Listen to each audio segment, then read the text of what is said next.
Okay, hoi, what's up guys, and welcome to a live update video of a small YouTuber with 350 or 340 subs. I wanted to make that video because I made a New Year's resolutions or New Year's goals or intentions video 3 months ago, and I wanted to give an update how I'm progressing, how things are going, and yeah, where I'm at on my YouTube journey. So in that specific video, I will show it on the screen, I talked about my 10 goals I've set for this year, and I also made a review of my first year of being a YouTuber, that was 2021. And I thought about I will structure the video like that, so I will give a quick update in every area of the video or every area of my life that is important to me, and on those 10 goals I've set in that last video. And before I start with the first one, I forgot one that is the most important of them all, and that's seeking discomfort. In that video I reviewed 2021 and I talked that seeking discomfort is my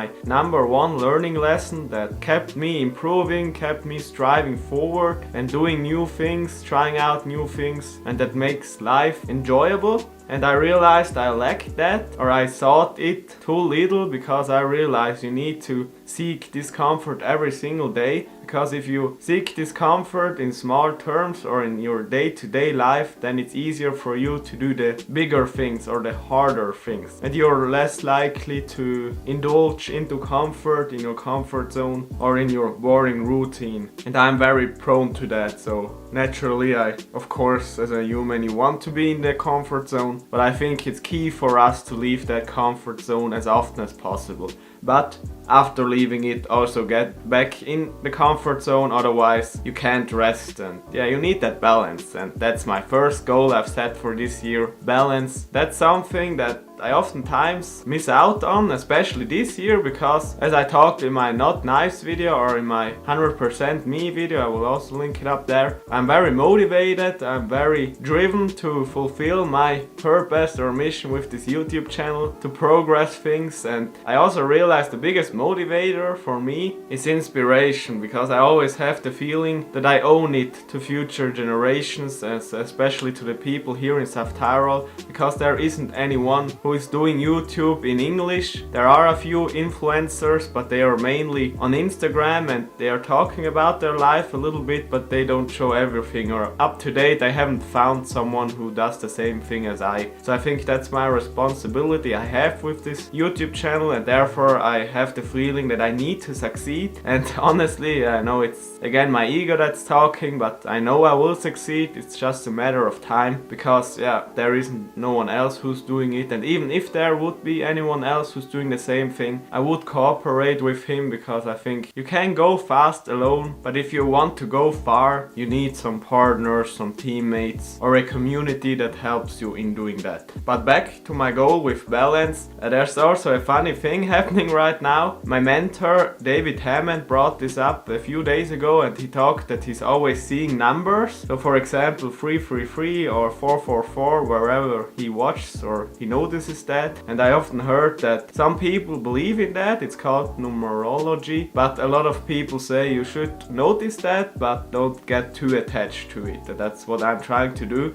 But the last 3 days something very weird happened. One time I woke up and the first thing I saw on my clock was 5:55, so I googled that, what that means, and there was written that change is inevitable, or that change is coming. And I know in life always change is inevitable and you need change in order to progress things, but that's something I realize now. And also with spring, the whole energy is showing some change, and I think that change is needed, and I really needed to in order to progress with myself and to improve myself. But it wasn't just that I saw the 555, I also saw 2222. So when I headed to bed, because we are in Europe, have other time zones, so 22 minutes after 10 p.m. means 2222, and therefore I googled it, and there was written that I need to seek balance in my life. So I'm overwhelmed with one area of my life, but I need to shift my attention and keep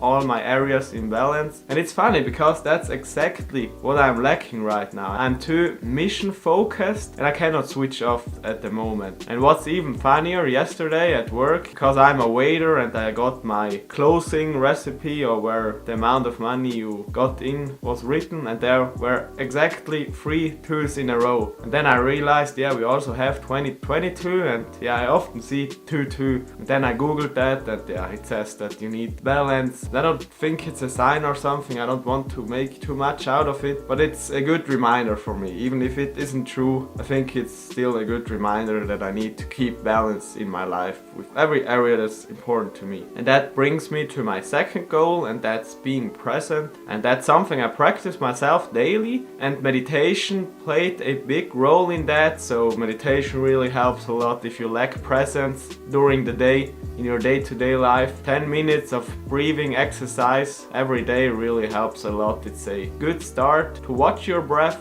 to watch your behavior, and to be self-aware. I even had on my phone as a wallpaper breath or breathe, so that it's always reminding me to take a deep breath in stress situations or in situations where I remind or realize that I'm living too much in the past or too much in the future. So to get me back to the present moment, to what's here, and to connect fully with the presence. But I think now I have Seek Discomfort as a wallpaper because I need to focus on that too.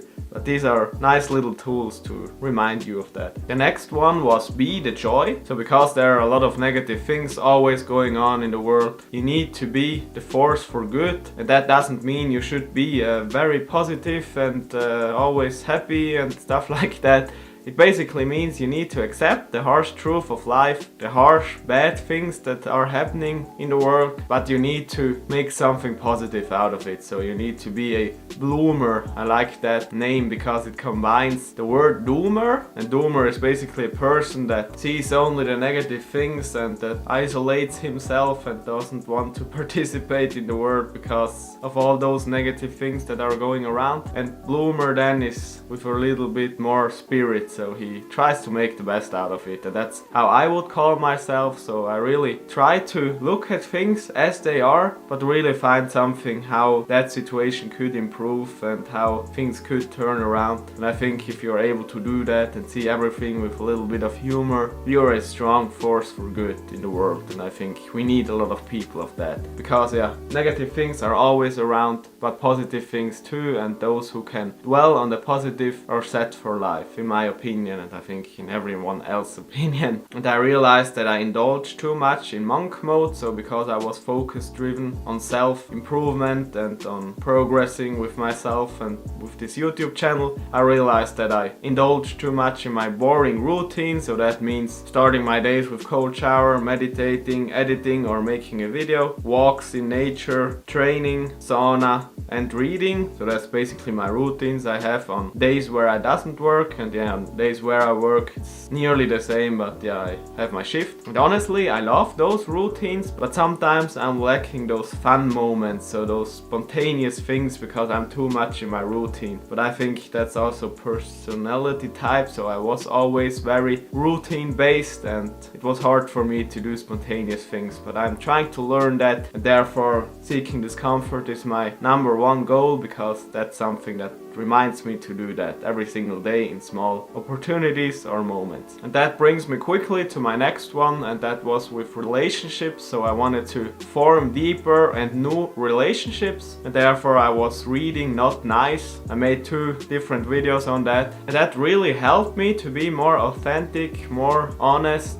and more me in day-to-day situations or with conversations. And I realized I opened up more, especially with my family. I'm now at a point where I can share everything of my life, my struggles, my mistakes, my insecurities. And that's something I wouldn't do, or that I hadn't done in the past, because I always thought, or my ego was too big and I thought, no, I need to man up. I'm not a boy anymore. Why should I talk that with my family and stuff like that? But I realized that's only ego and it's not helping you long term. So you need to open up and talk what's on your mind. And also with new people or other people, don't be afraid to be completely yourself, because otherwise it isn't possible to form deep relationships. And that's something I practice daily with new people, to simply be me and don't care what they think. If they like me, then good, and if they not, then it's also okay, because there are plenty of people and you can't be for everyone. So you're not for everyone, and I think that's a good reminder. I will link again the book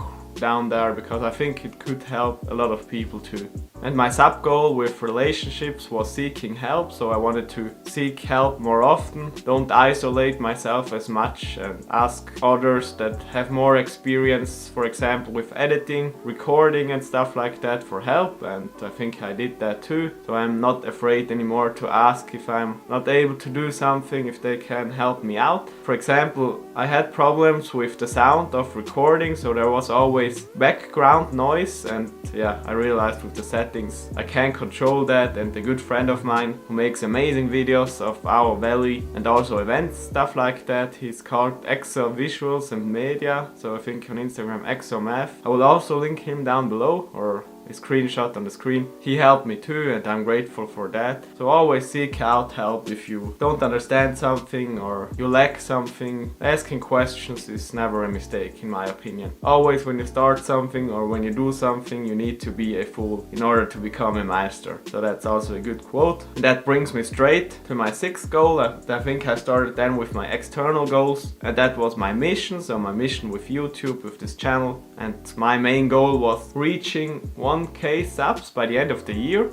and I'm now at 340, I think. But I still believe it's possible because I know the upcoming things, the videos I want to make this year, and there's some great stuff planned, so stay tuned for that. But I also realized that my videos are getting better. So for example, the full day of eating in Innsbruck, or since the Dubai vlogs in general, I think I've learned to be more confident in front of the camera, and I care less what others think because I always view myself from the perspective out of the camera. So if I'm in certain situations, I realize you think more what could others think about, but if I think about the video, if you watch the video, you don't ask what the persons around the video have thought about it, because you only think about the video. But like I said before, my biggest motivator is providing this content for others, for future generations, and that's the motivation that keeps me over, or that is stronger than the fear of what others think of me. And then I know I have to make that video because maybe someone needs me to do it. And therefore, yeah, it's easier. So that's a really good trick if you're also a small YouTuber to do that. Then the next goal was flow. That's a little bit connected with mission.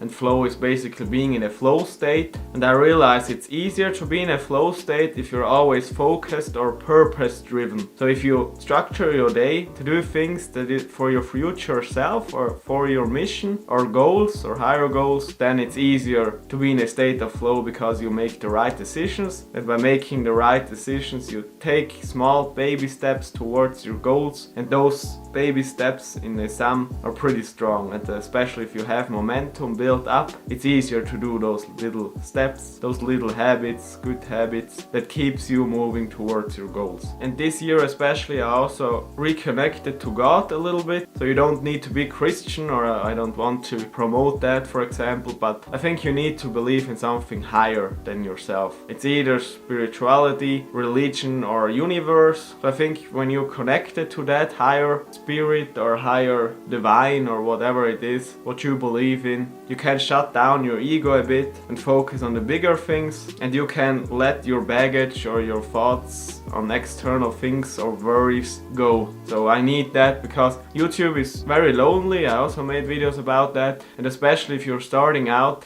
no one really believes in you, and only you have that vision where you want to be, and you are the creator of that vision. And if you always think you have to do everything alone and you're alone on that path, that makes it even more lonely than it actually is. And if you can let those worries to God, then it's way easier. So I need religion because otherwise I couldn't do it. I simply am not strong enough to do everything alone with all the thoughts, worries, anxieties about future, because you constantly live in uncertainty. And that's also, if you want to do something extraordinary, in my opinion, and I often read it too, life is uncertain. It's not certain like if you have a job, then you know what's in a year, what's in 2 years, you will stay in that job, live a normal life, you will get your income. There's only my notes fell down to the floor. You know, for example, your salary that you get, how much money you will have at the end of the year and stuff like that. Sure, you don't know what's coming into your life. For example, Corona and now the war in Ukraine Ukraine, but it's more predictable than if you live, like for me, if you pursue a career with YouTube or if you put all your money into crypto, like me with SafeMoon.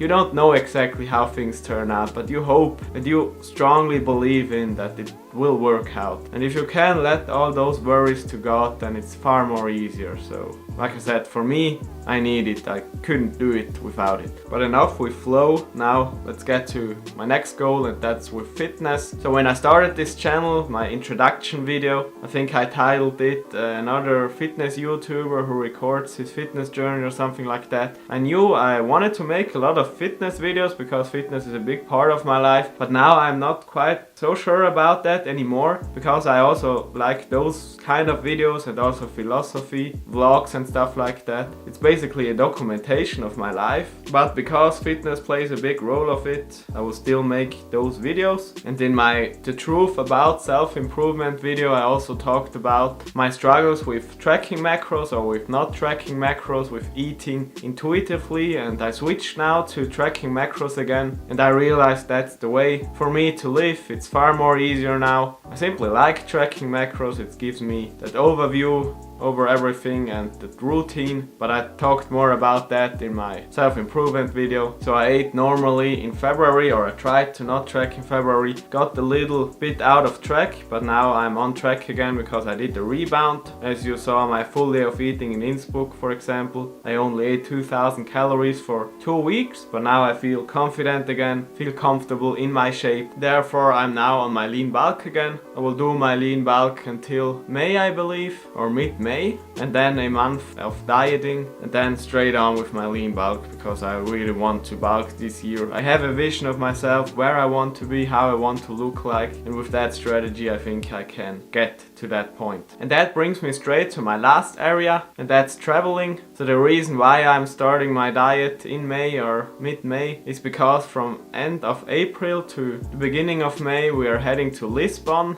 and Marrakesh. So we decided to do that with Goji and Bernie, the ones that were in my Verona and Rhein vlog. I made an Instagram poll, and I think with Greece, Barcelona, Marrakesh and Lisbon, and I think most voted for Greece, but we decided to go with Lisbon and Marrakesh instead because neither of us been there before, and I think if we can combine those two places it would be really fun, because Lisbon is more to do funny stuff because it's an open city, we can meet a lot of people and go out and stuff like that. And Marrakesh is more to visit the cultural, to have nice shots, nice footage, and I think it's not so possible to do crazy stuff because it's more strict with religion and stuff like that. So we have the combining of both, and I think 3 days Lisbon and 3 days Marrakesh would be pretty nice, but we haven't booked it yet, but I'm pretty sure we will go for that. And then I have another trip coming up, and that's probably to the FIBO in Cologne, and that's in 2 weeks I believe, so on the 8th of April, about the 8th of April. And the FIBO is a fitness exhibition. I don't know if it's the biggest in Europe, but it's pretty big. There are a lot of halls in Cologne where they present a lot of stuff, fitness machine, fitness nutrition, and also a lot of famous ones are out there. I don't know which companies this year. We still have to decide if we are doing that because we don't know if there's a lot of stuff that interests us, but Cologne is a nice city. I've been there before 2 times I believe, or 3 times, so you can stay tuned for some nice vlogs. And in the beginning of 2020, so before Corona, I booked the Ultra Festival in Croatia, but of course it was cancelled because of Corona, and last year it was cancelled too, but this year it still stands, and I think they will make it because since the war, Corona isn't a problem anymore, it seems. And I still haven't received a ticket refund, but I received some vouchers where I can book Ultra Europe again. I'm not sure if I want to go there. Maybe you can message me if you are interested in free tickets. I think it includes the normal festival ticket, so 3 days, with an accommodation. I think a bungalow or a hut, so that's pretty nice. So maybe you're interested in that, but you also could message me if you want to go with me, because maybe I go and I have still 2 places left because of my friends so far. No one really has time because I think it's in beginning of July. So message me in whatever whenever you're interested. I'm also okay if I don't go to it and if I can sell the tickets, but yeah, we have to see. But I think that's it with the video. I talked a lot. I had to stop it before because I passed 30 minutes, so I think that's a long one. But yeah, I think if you're a small YouTuber especially, maybe it's helping you to see how it is to be a small YouTuber, how the struggles are, or current struggles of another one are. And yeah, if you're not a YouTuber, I hope you enjoyed it too. Hit the like button, subscribe if you haven't, and stay tuned for future content, because I already know the next one and it's about eating as much burgers as I can. So stay tuned for that. Goodbye. Vielen Dank.